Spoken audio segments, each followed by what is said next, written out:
Esta é uma das imagens de maior qualidade da Lua. É aqui que começa a contagem regressiva da nossa história. Exatamente em 20 de julho de 1969, quando o homem pisou pela primeira vez na superfície lunar.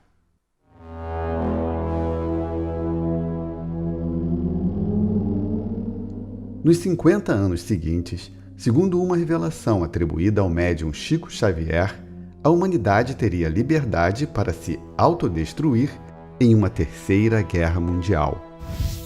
O prazo terminou em 20 de julho de 2019.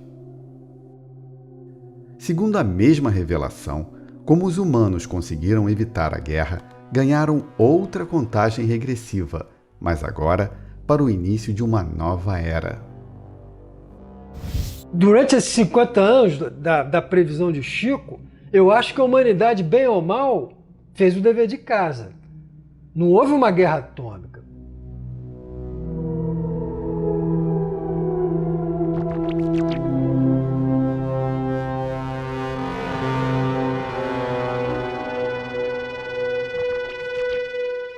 Dias antes do fim do prazo de 50 anos, o debate sobre o tema se intensificou na internet. Para muitos, uma bobagem. Mas, independente de crenças, esta história nos convida a refletir sobre a nossa existência.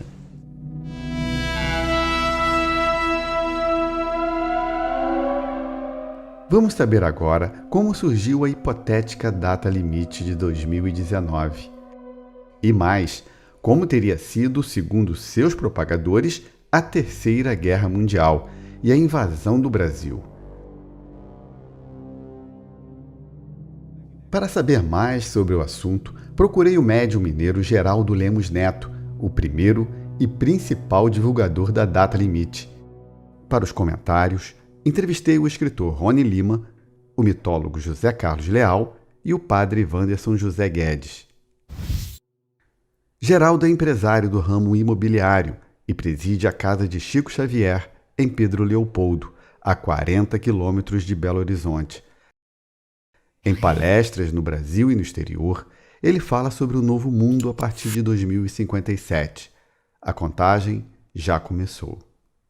Quando Chico Xavier falou comigo, em 1986, os meus cabelos ficaram em pé, apavorados. E ele também era pessimista. Ele achava que nós teríamos guerra nuclear.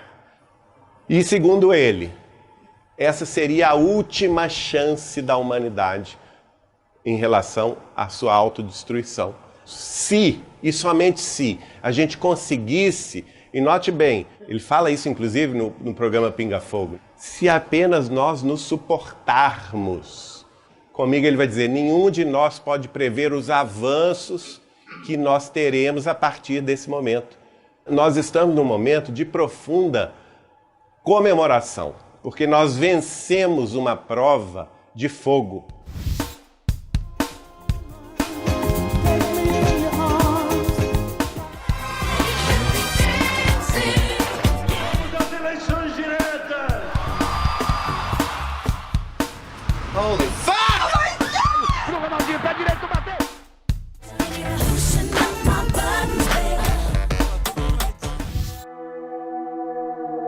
O relato de Geraldo ganha relevância por sua proximidade com o médium.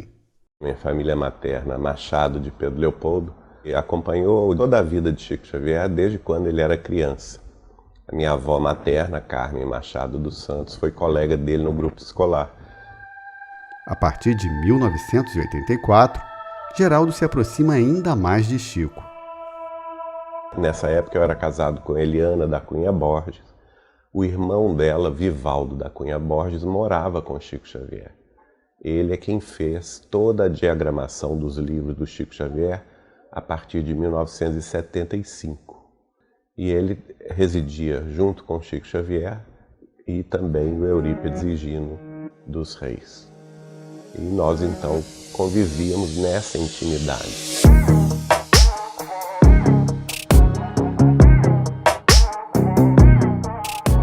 Um acontecimento, segundo Geraldo, marca o início da contagem para a data limite. O Chico Xavier psicografou um livro do espírito guia dele, o espírito de Emmanuel, em 1937, publicado em 1938, que chama-se A Caminho da Luz.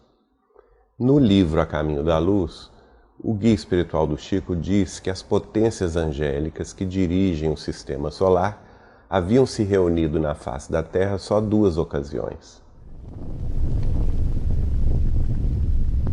Na formação da Terra, há 4 bilhões e 500 milhões de anos atrás, e quando Jesus, ele próprio, governador da Terra, pisou o solo do mundo na Galileia. Então, o Emmanuel previu naquela época que estas potências angélicas se reuniriam outra vez na face da Terra, ou próximo da Terra, no final do século XX. Foi uma tarde e noite aí de 1986. Nós conversávamos, eu e ele, Chico Xavier, na casa dele, e aí ele me falou assim, olha, lembra-se disso, Geraldinho, que o Emmanuel previu que as potências angélicas que dirigem o sistema solar se reuniriam no final do século XX? Eles, na verdade, já se reuniram quando o homem pisou na Lua, no dia 20 de julho de 1969.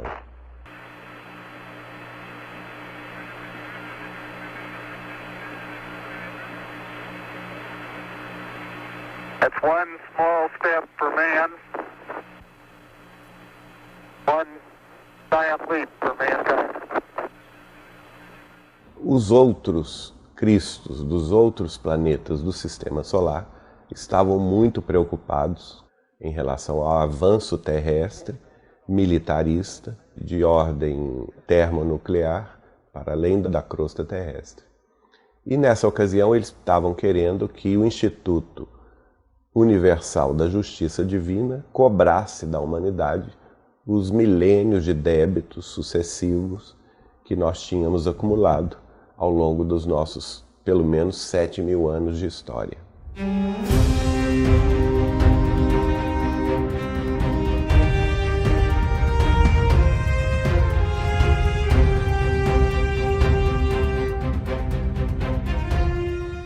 E aí o Chico me revela que Jesus, que é o governador da Terra, ainda uma vez mais vai advogar a nossa causa e vai pedir que o Instituto da Misericórdia Divina nos desse uma última chance. Então ficou acordado entre eles que seria dado à Terra um prazo de 50 anos. Essas potências angélicas colocaram uma condição. Nós teríamos liberdade de ação, claro, porque isso é da lei divina, e que a única coisa que seria inaceitável nesse período de 50 anos seria o início da Terceira Guerra Mundial, uma guerra cujas consequências seriam devastadoras. Mas como surgiu esta história mais de 10 anos depois da morte de Chico Xavier? O médium morreu em 2002. É engraçado que as pessoas falam comigo assim, mas por que você não disse isso na época? Gente, eu era um garoto de 24 anos, quem era eu? Meu cabelo ficou em pé, não é? Ainda mais pelo seguinte, o Chico, nessa ocasião, era extremamente pessimista. Ele não acreditava que a Terra venceria esta prova. E inclusive, nós temos um vídeo dele falando isso.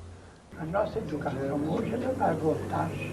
Depois da próxima guerra, ela volta ao que era. O plano espiritual está fazendo força para evitar. O mais que puder, né? Mas já... A história, no entanto, só veio à tona depois de uma entrevista de Geraldo à espírita Marlene Nobre, no jornal Folha Espírita, em maio de 2011. O tema seria abordado ainda no documentário Data Limite, segundo Chico Xavier, de 2014. A revelação gerou controvérsias. Para o mitólogo José Carlos Leal, previsões apocalípticas caducam.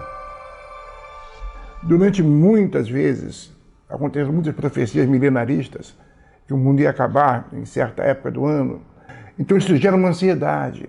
Mas quando chega a data limite, a época específica, não acontece nada. Muita gente duvida que Chico tenha declarado uma data limite.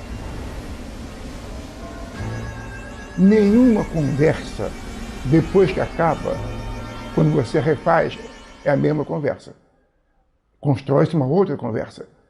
Se eu não gravei, se perdeu. Porque você vai ouvir não a conversa, mas a versão que eu tenho da conversa que eu tive com fulano de tal, com A, B ou C.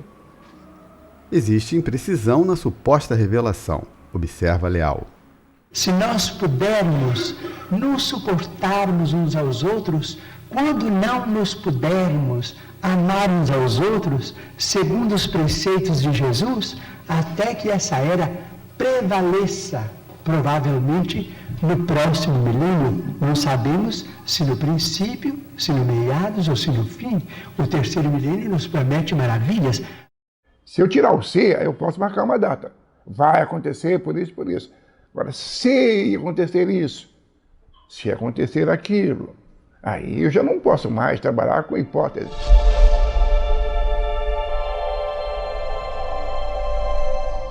O padre e artista plástico Wanderson José Guedes não crê em fim apocalíptico, mas vê sinais de mudanças bruscas. Essa questão de que apocalíptico, o mundo vai acabar, não acredito nisso não. Mas que nós estamos passando por um processo altamente de mudança, isso é evidente, né? E que vai vir alguma coisa, o que virá, a gente não sabe. Geraldo argumenta que tudo o que disse sobre a data limite se baseia em informações publicadas em livros, vídeos e entrevistas de Chico Xavier. Reconhece, porém, que a revelação do início da contagem foi feita apenas em uma conversa privada. Ninguém ouviu ele falando comigo que seria o começo desse período de 50 anos, seria a data que o homem pisou na Lua. Isso não tem, ninguém nunca vai ouvir isso, porque foi uma conversa particular minha com ele em 1986. Para Leal, nem mesmo o próprio Chico, tão admirado no meio espírita, poderia saber o dia fatídico. O Chico é uma pessoa notável. Tão notável do ponto de vista mediúnico, quanto como ser humano, né?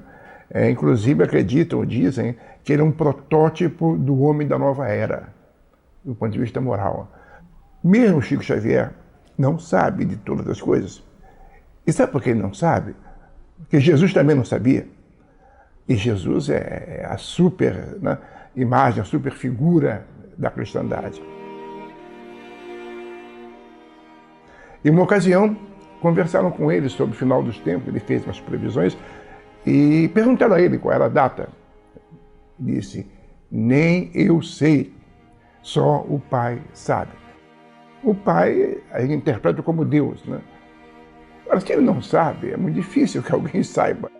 Nas redes sociais, muitas contestações. Geraldo não se intimida.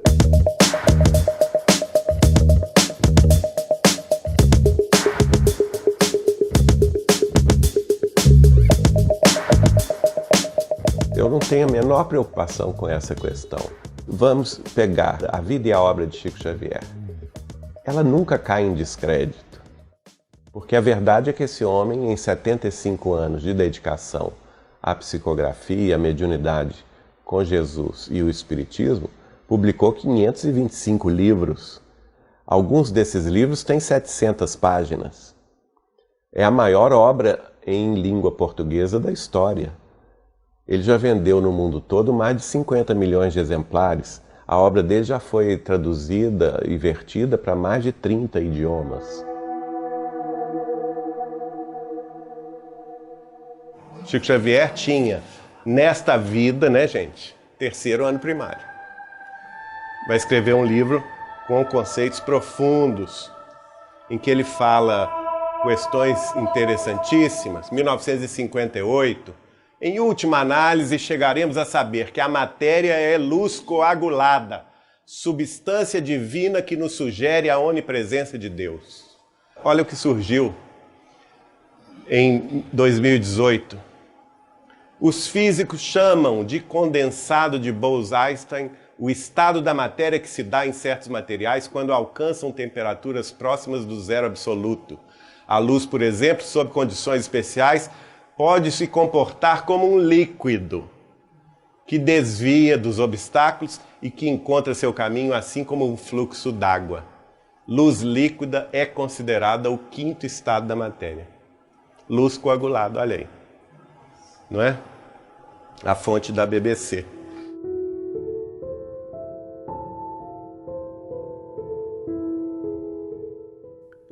Em palestras, Geraldo cita inovações previstas em livros psicografados por Chico Xavier. Alguns são assinados por André Luiz. Seria o pseudônimo usado pelo espírito do sanitarista Carlos Chagas. Nós vamos ver antecipações científicas extraordinárias na obra de André Luiz, que ele começou a escrever com Nosso Lar, o primeiro livro que saiu em 1944. André Luiz fala assim: na cidade espiritual de Nosso Lar, todos os habitantes possuem um aparelho comunicador pessoal. E aí? Alguém tem isso aqui? Hoje nós temos, né? Em 43 a gente tinha? Não tinha. E outra coisa, ele descreve a tela, que era muito fina, né? Uma tela de projeção de imagens finíssima, que continha na mesma tela imagens distintas de lugares distintos. Então o que é isso, gente? Tela plana, picture in picture. Você pode sair hoje e comprar, é ou não é? Naquela época não existia aqui. O público acompanha atentamente.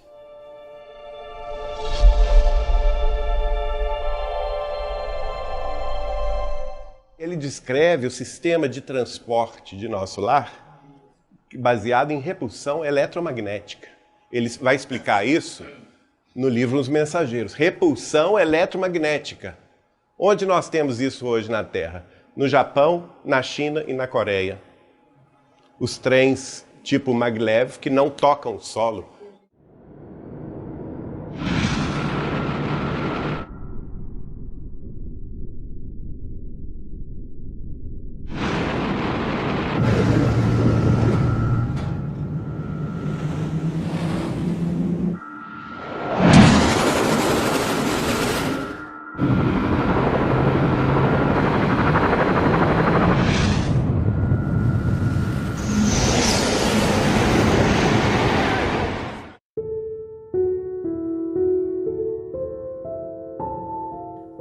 É claro que podemos encontrar exemplos de gênios que vislumbravam o futuro. Leonardo da Vinci projetou o parafuso helicoidal em 1493, o que muitos identificam como o esboço de um helicóptero. Mas nas palestras de Geraldo, Chico vai além da imaginação. Fala, por exemplo, numa época que se considerava o elétron indissociável, fala que ele é dissociável. E hoje estão aí os aceleradores de partículas na França, na divisa da França com a Suíça, nos Estados Unidos e até em Campinas, no Brasil, provando isso, que o elétron é dissociável, sim, em subpartículas.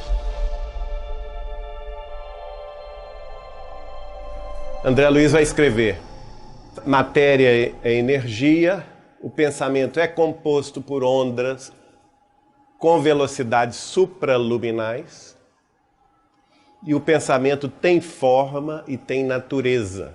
Ele é físico, ele é uma força física.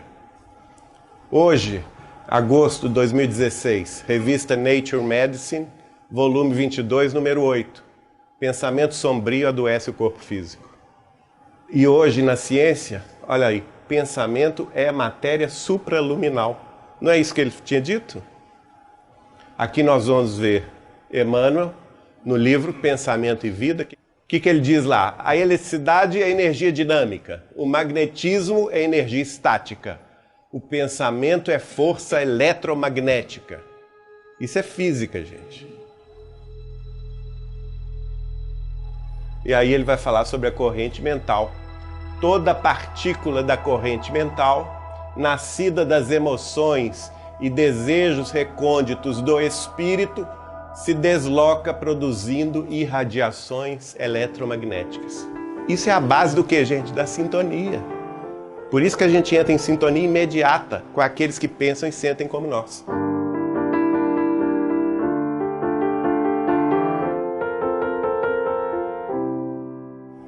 Isso foi que André Luiz escreveu. O que a ciência está nos falando hoje?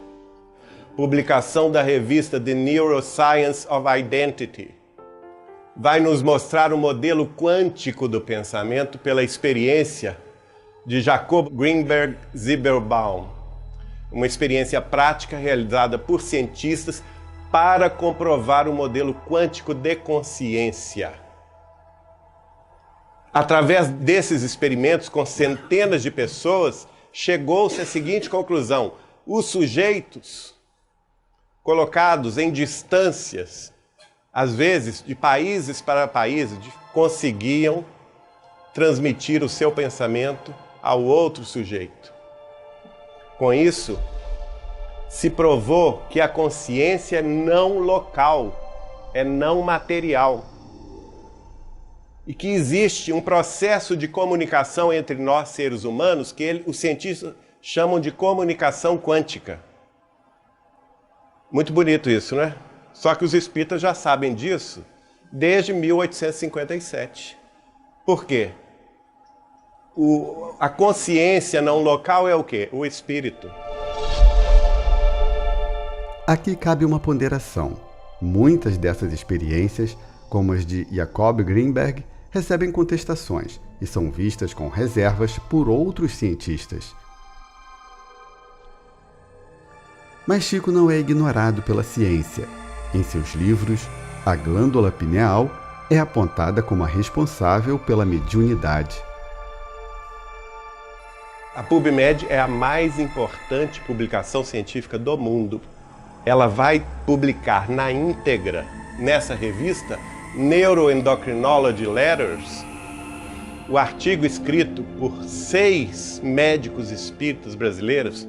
O artigo é este, né? Publicado, chama-se Aspectos Históricos e Culturais da Glândula Pineal, comparação entre as teorias proporcionadas pelo Espiritismo na década de 1940 e as atuais evidências científicas, mostrando que o que André Luiz escreveu através de Chico Xavier se confirma perfeitamente nas evidências científicas atuais.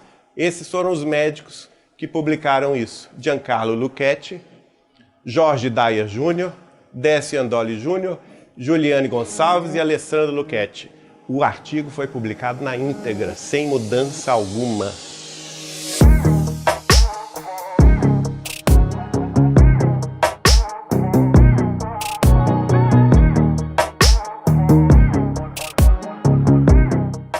As previsões nos livros psicografados por Chico chocaram até espíritas.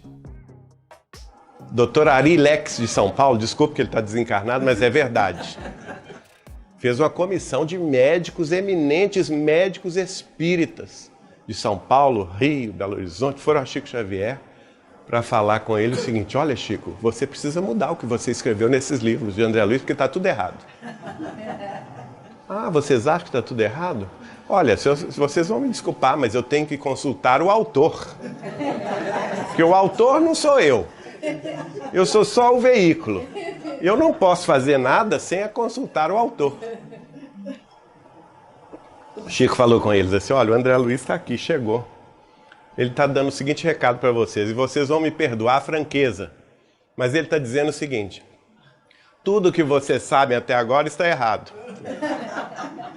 No futuro, a ciência médica chegará nesses conceitos que eu estou escrevendo agora.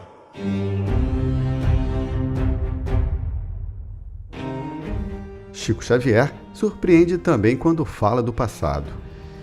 Seria muito fácil para o Chico acompanhar o conhecimento humano e dizer coisas que todos sabemos. Se você ler os 4 evangelhos, você vai ter uma informação sobre um apóstolo chamado Pedro. E fala-se na sogra de Pedro, mas não se fala na mulher de Pedro. Então passou a ideia de que Pedro fosse viúvo. Mas em Paulo e Estevão, o Emmanuel, contando a história de Paulo e Estevão, ele diz que quando Pedro foi a Roma com Paulo, levou 2 filhas com ele, e a mulher. Isso não está em lugar nenhum. Isso contraria a tradição.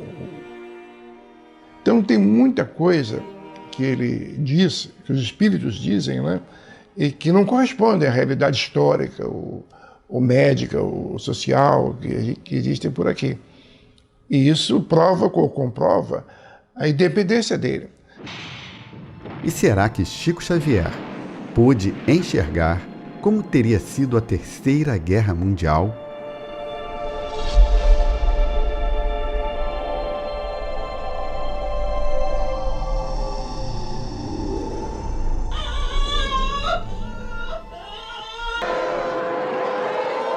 Eu perguntei ao Chico, mas e se acontecer a guerra nuclear? O que vai ser da Terra? E de cara o Chico já foi falando. O caminho da guerra será devastador. Em pouco menos de uma semana, 2/3 da população terrestre irá desencarnar em situação de extremo desespero. O hemisfério norte do planeta ficaria inabitável. Segundo Geraldo, o que sobrasse da ONU imporia uma nova divisão territorial no que restasse do planeta. O que o Chico vai me revelar é que a invasão das grandes potências militaristas seria coordenada de tal forma que eles dividiriam a América do Sul em 5 nações. Seria deixado aos brasileiros apenas o Sudeste e parte de Goiás com Brasília.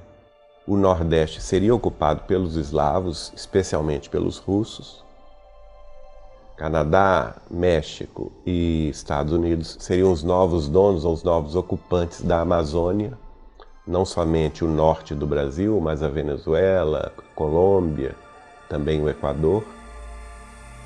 A China, o Japão e a Coreia ocupariam os estados do centro-oeste brasileiro, mais o Paraguai, a Bolívia, o Peru. E o sul do Brasil seria ocupado juntamente com os países Argentina, Uruguai e Chile pelos europeus. Alguns outros iriam também para a parte sul da África, e na Ásia também alguns outros iriam ocupar a Austrália e a Nova Zelândia. 5, 4, 3, 2, 1, ignition. O mundo esteve, de fato, perto de uma guerra nuclear.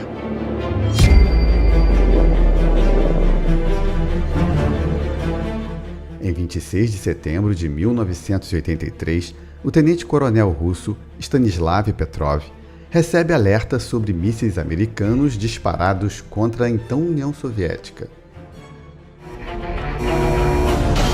Пошла ракета, повторяю, пошла баллистическая ракета. Военная база западной побережья США. Время старта 00:15:03. Уровень достоверности максимальный. Se ele informar o ataque, os superiores vão preparar uma retaliação. A Terceira Guerra está prestes a começar. Всем немедленно занять свои места. Права достоверность запуска. Возможно, 50/50. Нельзя больше ждать, мы теряем время. Мы не успеем ответить, ты должен принять решение. Stanislav desconfia de um erro e classifica o alarme como um falso.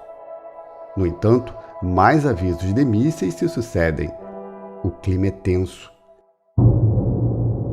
Mas o oficial segue a intuição e reporta aos superiores todos os alarmes como falsos. Stanislav tinha mesmo razão.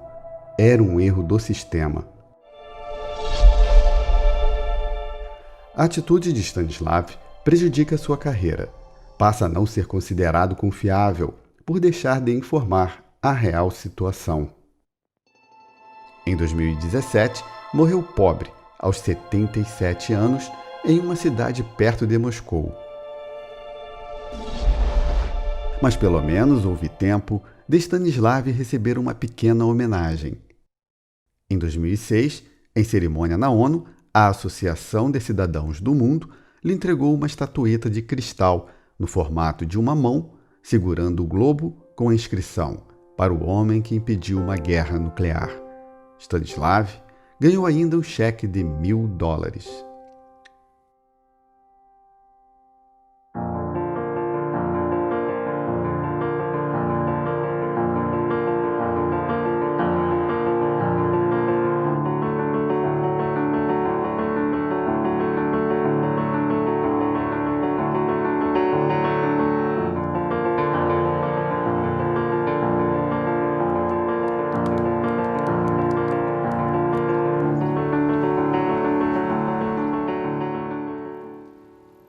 A guerra seria um grande revés na história da humanidade. E o Chico, nessa ocasião, me falou: olha, se acontecer a guerra, o mundo de regeneração não vem tão cedo. Nós vamos gastar pelo menos 900 anos de reconstrução do que foi perdido. E provavelmente, somente depois do ano 3000, a Terra entraria na condição de mundo em regeneração. E qual é a importância em se tornar um mundo em regeneração? Qual que é o objetivo da regeneração, do futuro da humanidade? Integração cósmica. A Terra vai deixar de ser aquela casa fechada. Nós vamos finalmente entrar em contato com outras civilizações mais avançadas do que nós, que esperam ansiosamente que a Terra faça parte dessa comunidade interplanetária. Este detalhe da previsão de Chico Xavier propiciou a aproximação entre espíritas e ufólogos. Existe uma passagem do Evangelho de João com que Allan Kardec trata do Evangelho segundo o Espiritismo, as valas moradas na casa de meu pai. Se não fosse assim, eu já vos teria dito. Allan Kardec interpreta isso, essa passagem de João, como sendo mundos. As valas moradas seriam os vários mundos. Ele admite, por exemplo, Kardec, que em nosso meio existem espíritos encarnados de outros planetas.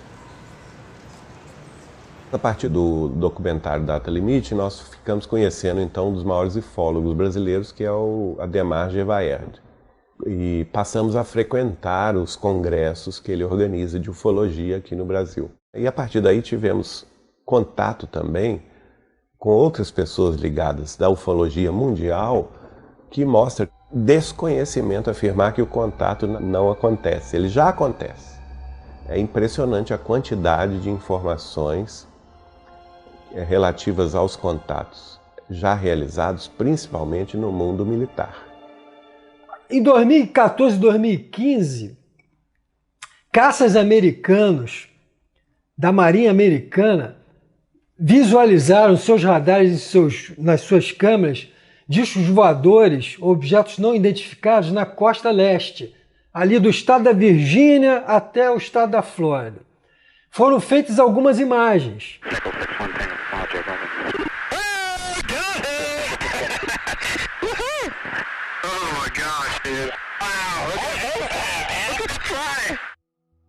Quando o New York Times veiculou essa matéria, calou-se, ninguém falou nada, o governo não admitiu, etc. Mas agora, coincidentemente, em 2019, o Pentágono finalmente confirmou, não, as imagens eram verídicas, foram fatos, objetos não identificados. O porta-voz do Pentágono, Joseph Greicher, reconheceu a autenticidade de 3 vídeos, mas definiu os casos como fenômenos aéreos não identificados.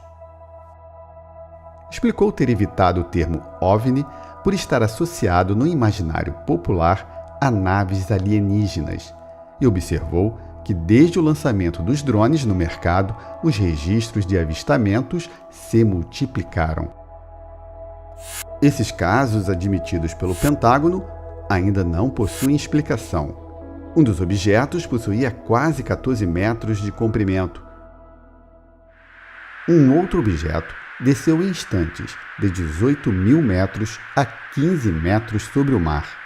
Os deslocamentos chegavam a Mach 5, 5 vezes a velocidade do som. E são naves que dominam uma tecnologia que a humanidade ainda não domina. Os vídeos mostram a surpresa dos pilotos de caça perseguindo, olhando objetos assim com velocidade que eles chamam hipersônicas, e de repente eles flagram um parado no ar.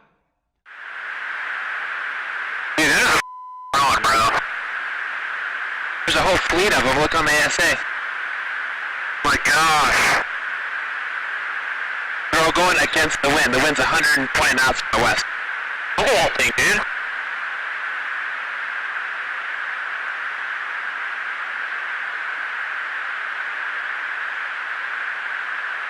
That's not our LNS though, is it? It's not. That is the LNS, dude. Well, if there's like... Look at that thing. It's rotating. Gente, olha só, vamos ter um entendimento do que é isso. Uma coisa é você ter um drone, um helicóptero que para e consegue depois seguir viagem em linha reta. Outra coisa é um objeto em forma de disco voador numa velocidade tal, de repente para e fica no ar e segue caminho. Não existe tecnologia humana que domine esse tipo de voo, de velocidade. Na reportagem do New York Times de 2017, revelou-se ainda que o Pentágono gastou 22 milhões de dólares entre 2007 e 2011 em um programa para investigar OVNIs. Os diferentes governos do mundo estão pouco a pouco liberando informações para os estudiosos.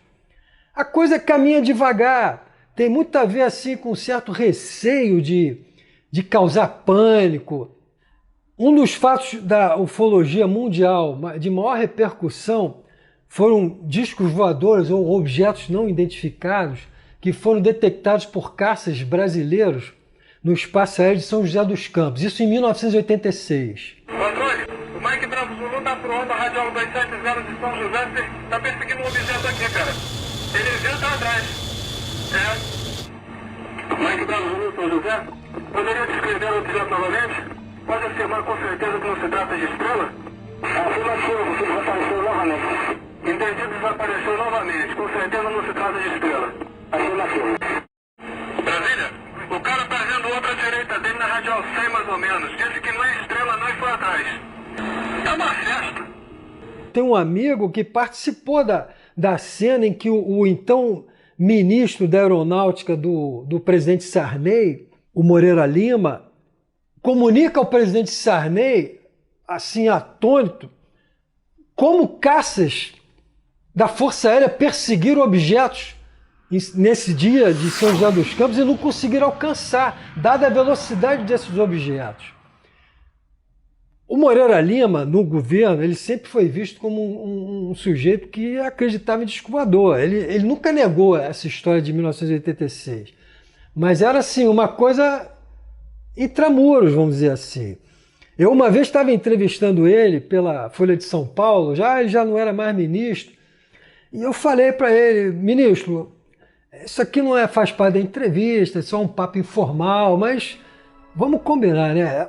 Principalmente quem é da Força Aérea, que vive voando pelo espaço aéreo brasileiro, está toda hora encontrando objetos não identificados, né? Essa disco voador é uma realidade, né, ministro? Por que o governo não libera essas informações? Ele olhou meio desconfiado para mim assim e falou assim, de fato, a gente tem registros dessas aparições, mas a gente não divulga para evitar de causar pânico na sociedade. Ponto. Não falou mais nada.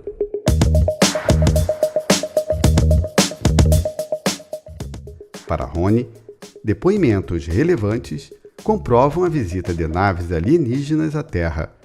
Um depoimento que me chamou muita atenção nos últimos anos foi do astronauta Edgar Mitchell. Ele morreu em 2016. Esteve na Lua, na Apollo 14. Ele cita depoimentos de amigos dele que diziam que, por diversas vezes, bases americanas com ogivas nucleares, inclusive apontadas para então União Soviética, foram visitadas por discos voadores, e alguns desses casos, esses discos voadores desarmaram essas ogivas nucleares, anularam os códigos de lançamento. Muita gente que não acredita ou acha do outro mundo essa história de disco voador vai pensar assim, ah não, mas que isso, é história. Olha só, tem que entender que uma pessoa do top desse astronauta, esse ex-astronauta, tem um nome a zelar, entendeu? Então não é qualquer figura que chega com a qualidade dele de ter sido um integrante do projeto Apollo, de ter estado na Lua, não qualquer um que bota a cara a tapa para declarar publicamente todas essas coisas. Estas civilizações extraterrestres, explica Geraldo, estariam muitas vezes em outro plano ou dimensão. São outras dimensões. As pessoas precisam entender o seguinte, quem explica muito bem isso é o próprio Emmanuel no livro Consolador, de Chico Xavier, na pergunta de número 73. Quando se pergunta ao espírito de Emmanuel se as outras civilizações extraterrestres, na composição orgânica dos corpos, seriam iguais à civilização terrestre. A resposta de Emmanuel é muito clara. Isto é impossível. Cada planeta tem a sua forma de vida em sintonia com a organização da matéria que lhe é própria. Mas as sondas enviadas a Marte, Vênus, Titã ou qualquer outro lugar do Sistema Solar não encontraram nenhuma outra forma de vida.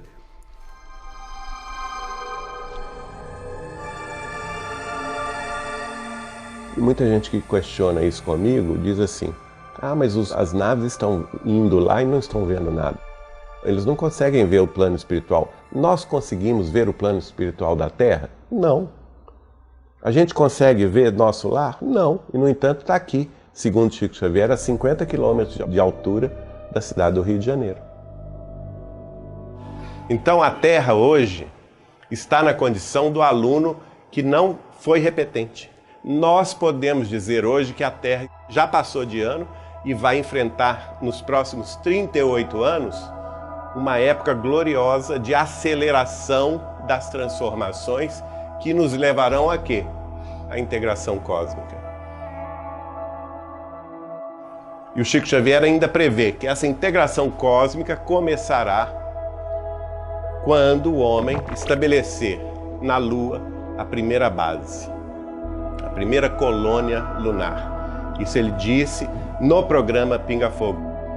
Se não entrarmos numa guerra de extermínio nos próximos 50 anos, então nós podemos esperar realizações extraordinárias da ciência humana partindo da Lua.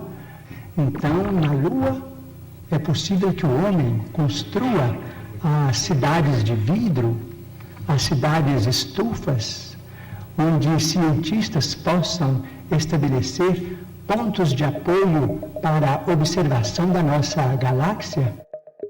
Então teremos, quem sabe, a possibilidade de entrar em contato com outras comunidades da nossa galáxia, porque nós vamos compreender que fazemos parte de uma família universal, que não somos o único mundo criado por Deus.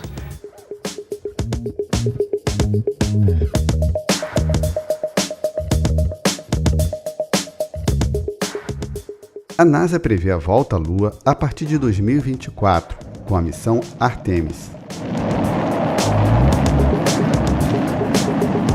With Apollo in the history books, the Artemis mission has begun, and we are well on our way to making NASA's Moon to Mars mission a reality. A agência americana planeja ainda lançar uma estação na órbita da Lua, futuro ponto de partida de missões à superfície lunar, a partir de 2028. É o sinal de que as inteligências extraterrestres poderão se apresentar para nós. Interessante que ele vai me dizer, em 1986, que eles virão trazer conquistas extraordinárias, conquistas inimagináveis no campo da ciência, da tecnologia.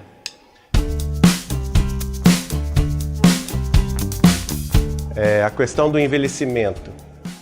Este século XXI, nós vamos chegar em algum momento do futuro a descobrir o que causa o envelhecimento das células. Disse-me ele que vamos tomar uma pílula diária só e ela vai interromper o processo de envelhecimento do corpo na idade que a gente escolher.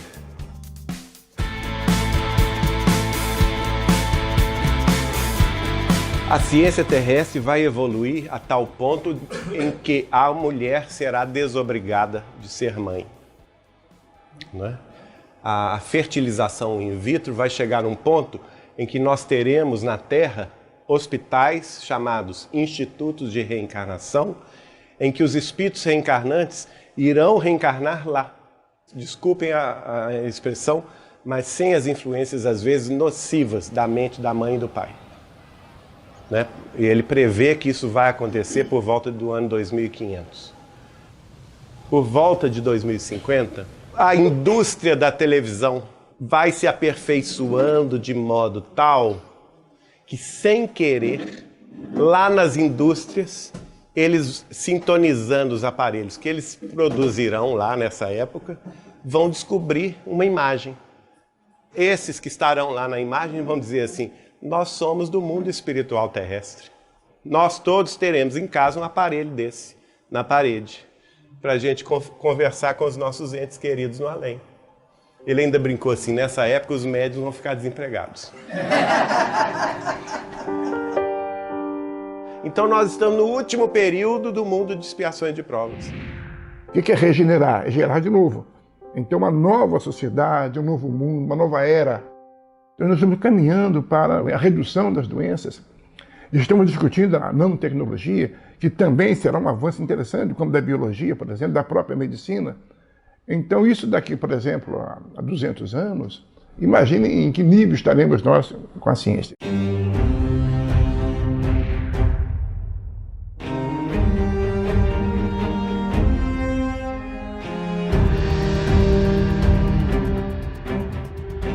O arquiteto e pensador Buckminster Fuller calculou todo o conhecimento que o Homo sapiens havia reunido desde o seu aparecimento, há 300 mil anos na África. Para se dobrar esse conhecimento, estimou que, em 1900, a humanidade precisava de apenas 100 anos, isto é, a teoria da curva da duplicação do conhecimento. No final da Segunda Guerra Mundial, o tempo para dobrar o conhecimento se reduziu para 25 anos.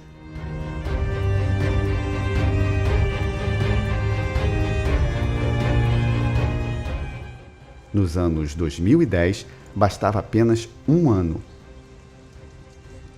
A partir de 2020, com a inteligência artificial e a internet das coisas, o homem passa a duplicar o conhecimento de toda a sua história a cada 12 horas. Agora, de que modo vamos associar essa ciência progressista com a moral? Essa é a questão. A moral ainda é o nosso maior problema. Porque por mais que nós avancemos, né, do ponto de vista tecnológico, científico, a gente não avança muito do ponto de vista moral.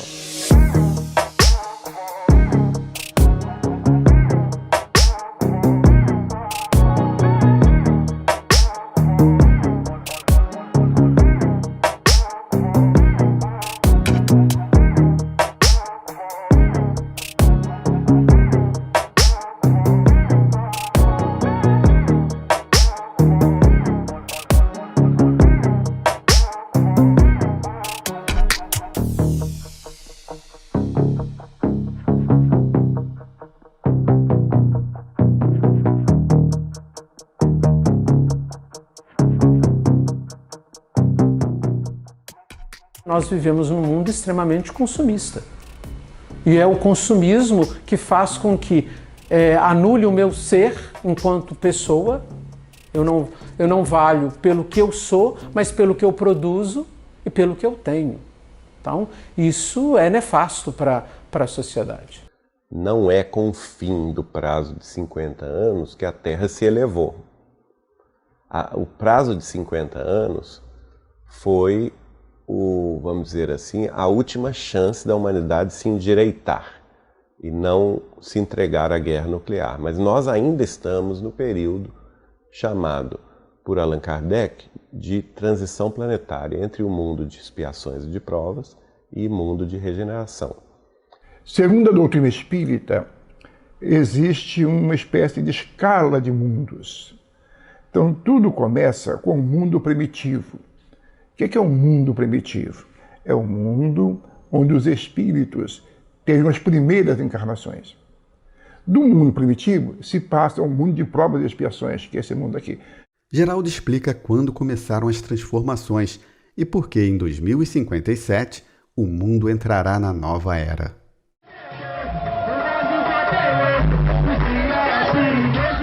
O início do período está lá no final do livro A Gênese, os Milagres e as Predições segundo o Espiritismo, publicado por Kardec em 7 de janeiro de 1868, em que os espíritos informam a Allan Kardec que a Terra tinha iniciado essa transição planetária 100 anos antes da publicação do Livro dos Espíritos.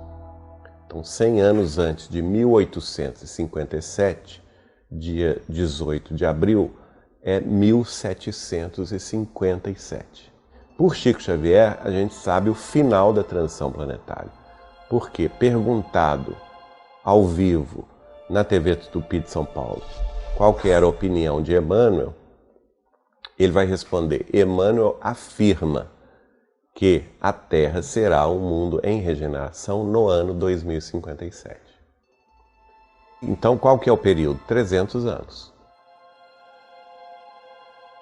É claro que é difícil você falar que a gente está entrando num momento de regeneração, numa nova era, quando você vê o mundo nessa turbulência total, o agravamento dos desastres ambientais, o agravamento das guerras, das disputas.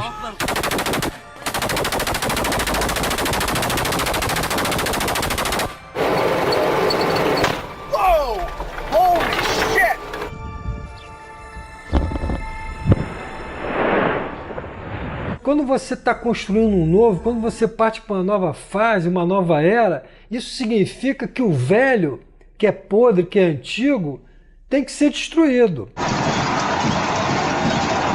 Eu não vejo o conflito como algo negativo. Eu acho que o conflito ele é muito positivo, porque ele nos chama a atenção para uma nova realidade, para aquilo que nós temos que mudar. A vida, enquanto nessa realidade, ela tem que haver conflitos mesmo, mas para que nós possamos aprender com esses nossos conflitos, né? Não como um sentido, um conflito onde nós entramos num processo de guerra, onde eu imponho sobre o outro a minha ideia e escravizo. Não. Todos os protestos, toda essa configuração do mundo, eles todos têm uma conexão. É a insatisfação com essa realidade que está aí. Por isso que vem essa crise toda, né? Esses ativistas, não só da natureza, mas as mulheres querendo o direito delas, as minorias querendo os seus direitos. O mundo, ele é uma grande aldeia.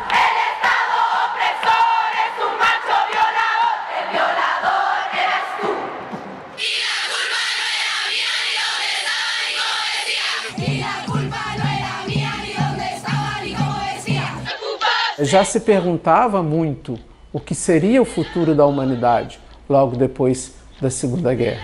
Com o advento da tecnologia, tudo isso simplesmente agravou e nos mostrou ainda mais essa realidade.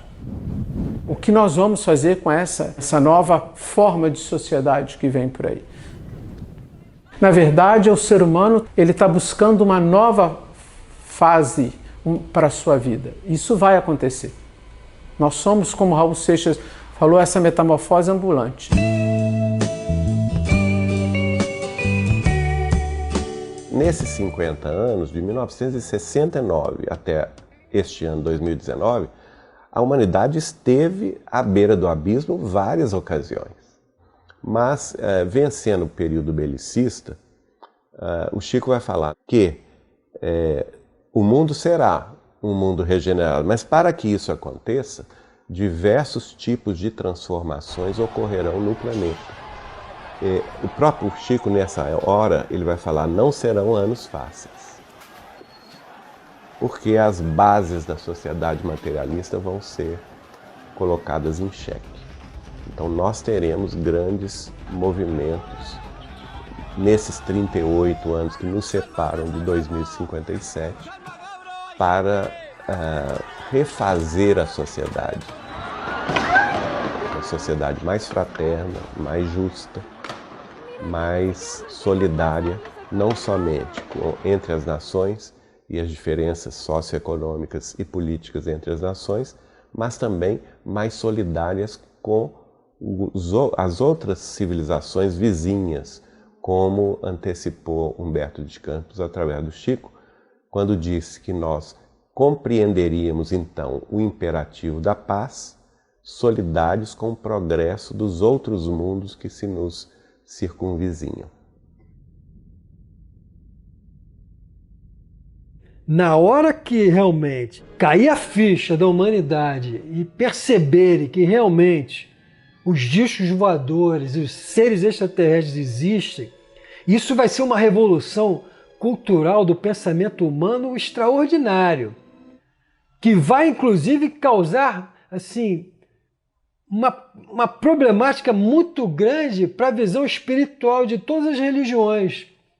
O pensamento dominante das grandes religiões do mundo é ainda extremamente etnocêntrico. A humanidade é o centro do universo. A gente ainda não escapou dessa visão.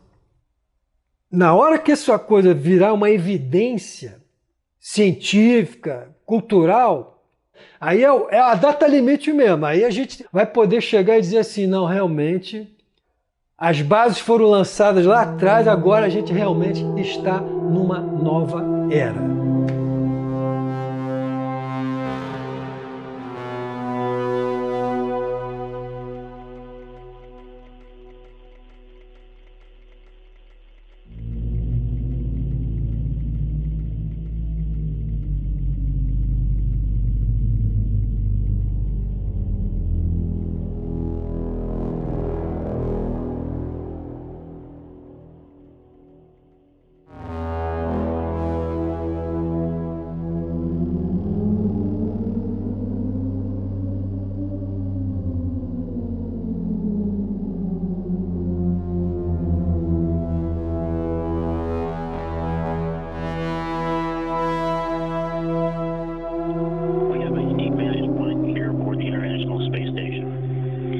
As I look out